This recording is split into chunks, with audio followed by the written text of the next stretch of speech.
Hello বন্ধুরা, তোমরা সেদিন আমার শ্রাবণ মাসে শিব পুজো দেখে পুজো করার পদ্ধতি দেখে অনেকেই ইনবক্স করেছিলে, দিদিভাই তুমি শিব ঠাকুরকে যেভাবে রাখলে, তারপর ত্রিশূলটা যেভাবে রাখলে, বৃষ যেভাবে রাখলে, সেগুলো কি যেমন খুশি যে দিকেই রাখা যায়, নাকি তার কোনো নির্দিষ্ট দিক আছে যে সেই দিকে ঘুরিয়েই রাখতে হয়?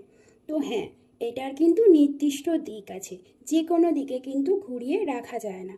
তো শিবলিঙ্গকে স্নানাভিষেক করিয়ে তারপর শিবলিঙ্গের এই যে দেখছো, এই যে যে এই লম্বাটে জায়গাটা, এটা হলো, একে বলা হয় জলাধার।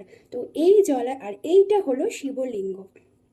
তো শিবলিঙ্গ থেকে যখন তুমি জল ঢালছো, এই জলাধার থেকে জলটা যে নিচে পড়ছে, তখন কিন্তু শিবলিঙ্গের মুখটা উত্তর দিকে করে রাখতে হবে। এবং স্নানাভিষেক হয়ে গেলেও শিবলিঙ্গ পরিষ্কার করে তারপরে তাকে তখনও প্রতিষ্ঠা করা হয় উত্তর দিকে মুখ করেই।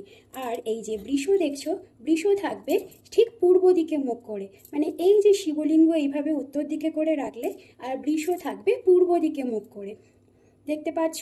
আর ত্রিশূল থাকবে ঠিক এদিকে, মানে বাবা ভোলানাথের ডান দিকে, ডান হাত দিয়ে এইভাবে ধরতে পারবে সেরকম সুবিধে করে। বাসুকিনাগ তো মাথায় থাকে, বেলপাতা এখানে রাখতে পারো। যেহেতু এটা আমার রূপোর বেলপাতা, তাই এটা সবসময় এখানে থাকে।